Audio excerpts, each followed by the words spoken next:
The green signal to the controversial Kudankulam nuclear power plant project. The High Court in its observation said that there is no possibility whatsoever of a natural disaster at the plant site at Kudankulam in coastal Tamil Nadu. This plant in Tirunelveli district has been at the center of agitation by anti-nuclear protesters who have been demanding that the plant be scrapped. The High Court was hearing a PIL seeking a fresh environment clearance for the plant. The High Court has, however, asked that all the 17 task force safety recommendations post the Fukushima plant disaster be implemented in due course of time. The court has also asked the Tamil Nadu government to set up multi-speciality hospital and CBSE schools around the nuclear plant. Shabir Ahmed now joins us with the latest. Shabir, a big blow to the petitioner in the case and also all those who've been protesting for many months together at the nuclear power plant site. Finally, Kudankulam nuclear power plant has got a green signal from the Madras High Court.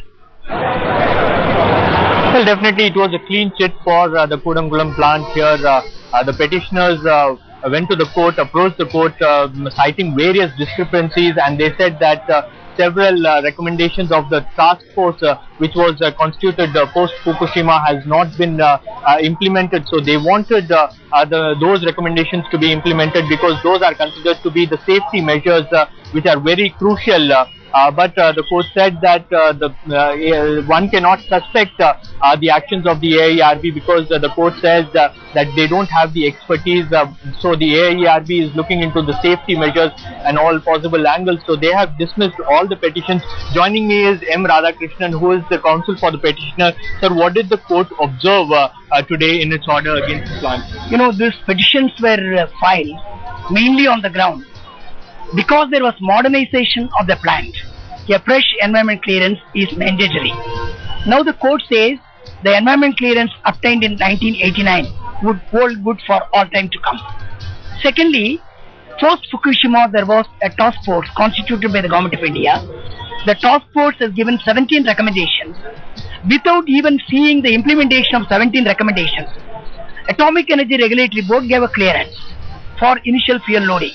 This clearance was challenged by us on the ground. Without implementing all the recommendations, you cannot do.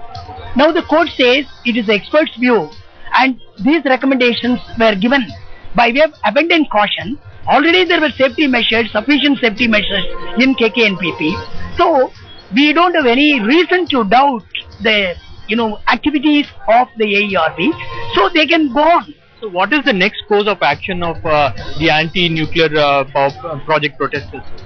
So now the only way now to approach immediately the Supreme Court, mainly challenging all the defects in the judgments first. The main defect in the judgment, according to me, is an environmental clearance given in the year 1989 would not hold good for all time to come.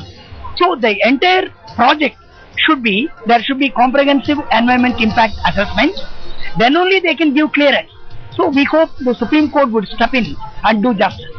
Well, the protesters and also the petitioners who are fighting a legal battle against the project, they say that their journey will go ahead and they will approach the Supreme Court on this particular issue. And also the protesters who are staging various kinds of protests at the ground level, they also say that they will continue with their protest and agitation against the Kudankulam plant.